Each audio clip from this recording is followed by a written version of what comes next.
अस्सलाम वालेकुम दोस्तों, मैं हूं एहतशाम रंधावा और आज हमारे साथ मौजूद हैं डॉक्टर इरफान। चूंकि मौसम आ गया है बरसात का और इस मौसम में गैस्ट्रो के काफ़ी पेशेंट्स आते हैं, इसके अलावा डायरिया के काफ़ी पेशेंट्स आते हैं।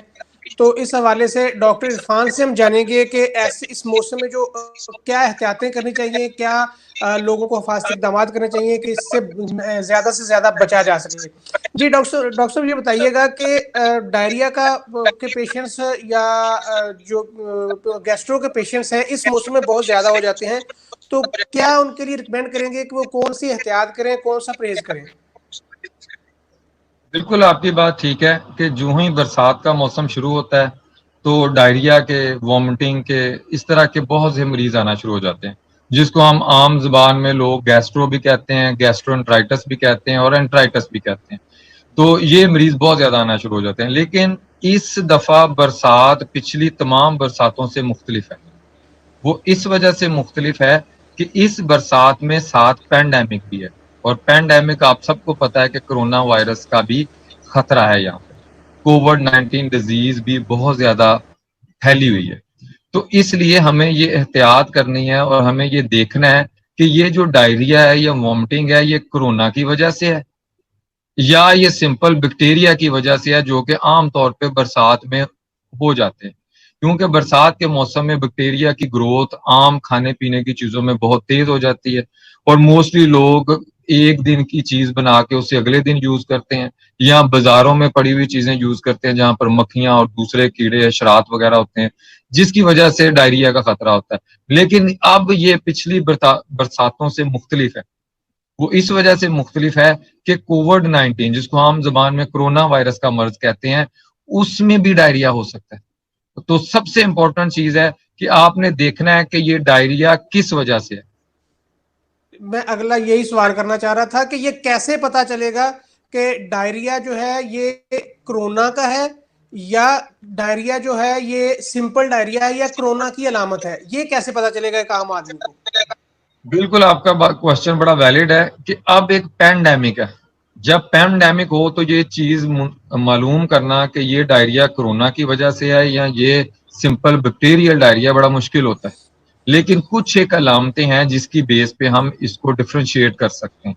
अगर किसी भी शख्स को डायरिया के साथ तेज बुखार है, या उसको डायरिया से एक आध दिन पहले या जिस दिन डायरिया शुरू हुआ उस दिन, या डायरिया शुरू होने के एक दो दिन बाद उसको अगर खांसी आती है, उसका गला खराब होता है, या जिस्म में बहुत ज्यादा दर्दें महसूस होती है और थकावट महसूस होती है, तो गालिब इम्कान यही है कि ये जो डायरिया है ये कोरोना की वजह से है या कोविड-19 डिजीज की वजह से। क्योंकि एक चीज मुश्तरक है दोनों डायरिया में, कि दोनों डायरिया में डिहाइड्रेशन होनी है, पानी की कमी होनी है, लेकिन इलाज मुख्तलिफ है। अगर बैक्टीरिया की वजह से है तो जारी बात है हमें उसके लिए एंटीबायोटिक देनी पड़ेगी, और अगर ये वायरल है या कोविड-19 की वजह से है तो इसके साथ फिर हमें कोविड-19 की ट्रीटमेंट भी करनी पड़ेगी। क्योंकि कोविड-19 में दो चीजों का ज्यादा चांस होता है। एक, इम्यून सिस्टम जो मुदाफती निजाम है बहुत ज्यादा तेज होने का खतरा होता है, जिसकी वजह से खून की नालियां जम जाती हैं, जिसकी वजह से फेफड़े मुतासर हो जाते हैं, जिसकी वजह से दूसरे ऑर्गन मुतासर हो जाते हैं। तो इस वजह से इसको पहले डिफ्रेंशिएट करना है। अगर आपका गला खराब है डायरिया शुरू होने से एक दिन पहले, या जिस दिन डायरिया हुआ है, या डायरिया होने से एक आध दिन बाद, और जिस्म में दर्दें हो रही हैं और थकावट बहुत ज्यादा महसूस हो रही है, तो आपको समझ आना चाहिए कि ये डायरिया कोविड-19 जो बीमारी है, कोरोना वायरस है, उसकी वजह से है। इसका जो आम बैक्टीरिया जो बरसात में होता है, जिसको हम बैक्टीरियल डायरिया कहते हैं या गैस्ट्रोएंटराइटिस कहते हैं, उसकी वजह से। अच्छा डॉक्टर साहब, जैसे आपने बताया, तो क्या दोनों ही किस्म के डायरिया में डिहाइड्रेशन होती है, और क्या अगर डिहाइड्रेशन होती है तो उससे बचने के लिए, या डिहाइड्रेशन ना हो उसके लिए कौन से ऐसे मशरूबात इस्तेमाल करने चाहिए, या जो मरीज है उसको कौन सी एहतियात जरूरी है ताकि डिहाइड्रेशन ना हो उसको? जहां तक डिहाइड्रेशन का ताल्लुक है तो जो कोविड-19 की वजह से डायरिया होता है उसमें डिहाइड्रेशन का चांस ज्यादा होता है, क्योंकि उसमें एक तो डायरिया भी है और दूसरा उसमें सेप्टिक शॉक का भी चांस होता है। उसमें इन्फ्लेमेटरी मीडिएटर बहुत ज्यादा होते हैं, उसकी वजह से भी पानी की कमी का खतरा लाक होता है। तो इस वजह से जब भी कोई भी डायरिया है तो सबसे पहला काम आपने करना है कि ओआरएस का इस्तेमाल करना है। किसी मशरूब का इस्तेमाल नहीं करना। याद रखें कि अगर मीठे मशरूब इस्तेमाल करेंगे या कोल्ड ड्रिंक पिएंगे तो वो नुकसान देगी फायदे की बजाय, क्योंकि इसमें पानी की कमी पूरी करने के लिए सिर्फ एक ही चीज जो अहम है वो है ORS, निमकोल का इस्तेमाल। ऐसा पानी जिसमें नमक मिला हुआ हो, या स्कंजबीन का इस्तेमाल कर सकते हैं।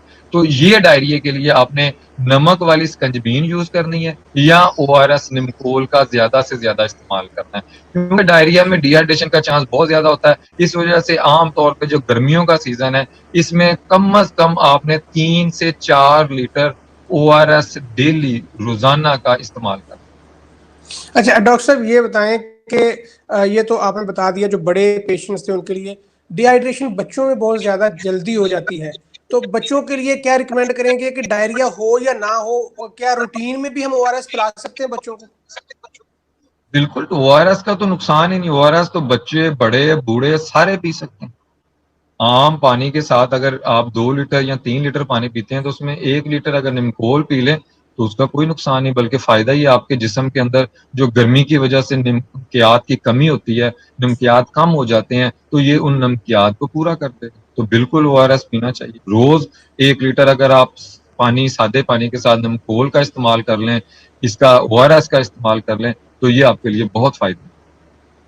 अच्छा डॉक्टर साहब किन इलाकों से, फैसलाबाद की अगर बात करें तो डायरिया के पेशेंट्स किन इलाकों से ज्यादा आते हैं? जो गंदे इलाके हैं, छोटे छोटे इलाके हैं, या बैकवर्ड इलाके हैं, वहां से ज्यादा पेशेंट्स आते हैं, या कि शहरी इलाके जो एडवांस जिनको कहा जाता है वहां से ज्यादा पेशेंट्स आते हैं? जाहिर बात है, दो मुख्तलिफ हैं। अगर तो आप बैक्टीरियल डायरिया की बात कर रहे हैं तो वो तो ज्यादा उन्हीं जगह पे होता है जहां पर हफ्जाने सेहत के असूलों का ख्याल नहीं रखा जाता। और हफ्जाने सेहत के असूलों का ख्याल वहीं नहीं रखा जाता जहां पर लोग लो सोशियो इकोनॉमिक स्टेटस में रहते हैं, जहां पर मोस्टली चीजें रेडियो से ली जाती हैं, वो भी गंदी रेडियां होती हैं, वहां पर सफाई का ख्याल नहीं रखा जाता। कोई भी शख्स ग्लव्स पहन के सर्व नहीं करता, वो गंदे हाथ हैं, उसको साबुन से धोया भी नहीं जाता। तो ज्यादा जो चांस है वो सारे का सारा इसी पे है कि जो लो सोशियो इकोनॉमिक है, जो गरीब इलाके तस्वुर होते हैं, जो कंजस्टेड इलाके तस्वुर होते हैं, उनमें ज्यादा है। जिस तरह फैसलाबाद है तो गुलाम अहमदाबाद का इलाका हो गया, या इससे रिलेटेड जो भी हैं, वहां पे ज्यादा चांस होता है कि ये डायरिया के मरीज होंगे, और वहां पे।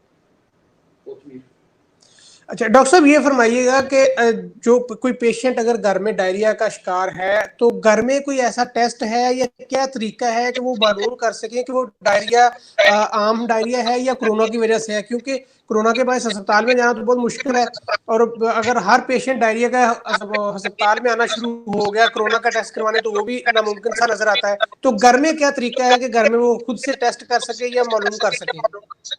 बहुत अच्छा क्वेश्चन किया है कि जब भी कोई पेशेंट को डायरिया हो तो सबसे पहले वो CBC करे, यानी कंप्लीट ब्लड अकाउंट करे। उसका फायदा ये होगा कि उसमें वो देखेगा कि लिम्फोसाइट कितने हैं। एक उसमें लिखा होगा लिम्फोसाइट, अगर वो 20% से कम है, अगर CBC करवा रहा है, कंप्लीट ब्लड अकाउंट करवा रहा है, और उसमें लिम्फोसाइट अगर 20% से कम है, तो ये कोविड-19 की वजह से हो सकता है। क्योंकि जो बैक्टीरियल डायरिया होता है उसमें लिम्फोसाइट कम नहीं होते, उसमें मोस्टली न्यूट्रोफिल ज्यादा होते हैं। ठीक है, एक तो ये आ गई। अगर मजीद कंफर्म करना चाहता है तो वो एक CRP टेस्ट है, दूसरे नंबर पर डी डाइमर और सीरम फेरेटन। ये 3 टेस्ट किसी भी लेबोरेटरी से करवा सकता है, और आजकल तो लेबोरेटरी घर पे आके सैंपल ले लेती हैं, तो ये 3 टेस्ट वो किसी भी लेबोरेटरी से करवा सकता है। ठीक, जितनी देर टेस्ट नहीं करवा रहा तो वो कोई ना कोई एंटीबायोटिक जो भी उसका डॉक्टर जो यहाँ पर करीबी फैमिली फिजिशियन के पास वो इलाज करवा रहा है वो जारी रखे, और ये एक CBC करवा ले, CRP करवा ले, सीरम फेरेटन करवा ले, और डी डाइमर करवा ले। अगर तो उसके लिम्फोसाइट कम आते हैं, या CRP, डी डाइमर और सीरम फेरेटन रेज आते हैं, इनकी वैल्यू ज्यादा आती है, तो ये कोविड की वजह है। फिर उसी वक्त वो किसी भी अच्छे टीचिंग हॉस्पिटल में या किसी भी प्राइवेट हॉस्पिटल में दाखिल होकर कोविड-19 का टेस्ट भी करवाए और उसका इलाज भी शुरू करे। तो ये एक सिंपल तरीका है जिसकी वजह से पता लग सकता है कि ये इसको कोविड है या डायरिया बैक्टीरिया की वजह से। ठीक हो गया। अच्छा डॉक्टर साहब एक और चीज भी बता दें कि डायरिया के पेशेंट जो है उसका आपने बता तो दिया कि मशरूब मीठे नहीं पीने, जो ORS पीना है या स्कंजमीन पीनी है, लेकिन इसमें खाना क्या है, उसकी डाइट भी बता दें कि वो खुराक में क्या क्या चीजें ले सकता है। बहुत अच्छा क्वेश्चन है। पहले नंबर पे तो जो पानी लेना है वो उबाल के लेना है। पहला तो काम जिसमें वो ORS बनाएगा, निमकोल बनाएगा, स्कंजबीन बनाएगा, नमकीन, वो पानी उबाल के यूज करना या मिनरल वाटर यूज करना। बेहतरीन है कि पानी उबाल के पिए, जो कि सस्ता तरीका है।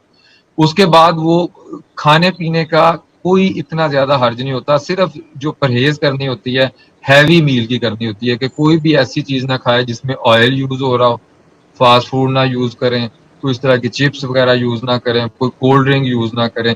तो कोई भी हैवी मील जिसमें ऑयल यूज हो रहा हो वो फूड यूज ना करें। बगैर ऑयल के कुछ भी यूज कर सकते हैं, खिचड़ी खा सकते हैं, केला ले सकते हैं या इस तरह की कुछ चीजें ले सकते हैं। अच्छा डॉक्टर साहब, एक आखिरी बात ये बता दीजिए कि डायरिया में डेथ रेशो कितनी है और कितने % चांसेस होते हैं कि जो पेशेंट है उसकी डेथ हो जाएगी? डायरिया में एक बात याद रखें, डायरिया में जब भी उसको प्रॉपर ट्रीट ना करें, डिहाइड्रेशन उसकी इंप्रूव ना करें, उसको निमकोल या पानी की ड्रिप्स जो नॉर्मल सलाइन जिसको कहते हैं या रिंगर लैक्टेट कहते हैं वो ना लगाएं, तो इसमें डेथ रेट बहुत ज्यादा है। ये 30% से भी क्रॉस कर सकता है और बच्चों में ये 50% से भी क्रॉस कर सकता है।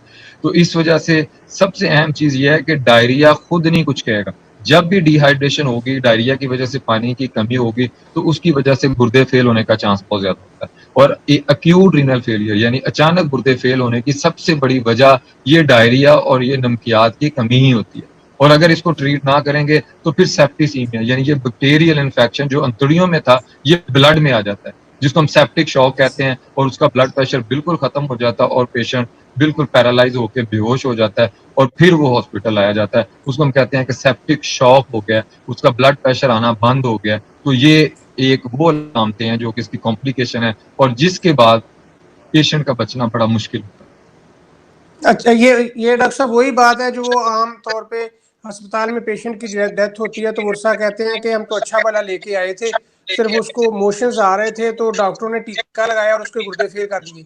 तो क्या ये ऐसे बिल्कुल इन्हीं वजूहत की वजह से? ऐसा ही होता है कि वो डायरिया होता है, वो 2 दिन घर पे ही रखते हैं, उसको हकीमी दवाई देते हैं, जिसकी वजह से वो बिल्कुल सेप्टिसीमिया जिस्म में फैल जाता है और सेप्टिसीमिया के बाद वो किसी लम्हे भी कोलैप्स कर सकता है और उसको कोलैप्स होने में चंद सेकंड लगेंगे। तो वो जारी बात है, वो एंड स्टेज पे जब हॉस्पिटल आएंगे तो वो किसी लम्हे भी कोलैप्स हो सकता है और जब वो कोलैप्स हो जाएगा, उसको सेप्टिक शॉक हो जाएगा, उससे गुर्दे फेल हो जाएंगे, तो कोई भी उसकी खातर ख्वाह मदद नहीं कर सकेगा। तो जिसकी वजह से पेशेंट की जान जाने का खतरा बहुत होता है और ये बच्चों में इसकी शरह ज्यादा होती है क्योंकि बच्चे पानी की कमी को बहुत शिद्दत से और बहुत जल्दी महसूस कर लेते हैं और उनमें जान जाने का चांस बड़ों की निस्बत कुछ ज्यादा होता है। बहुत शुक्रिया डॉक्टर साहब, आपने टाइम दिया और बड़ी अच्छी मालूमात आपने दी हैं हमारे जो व्यूअर्स हैं उनके लिए।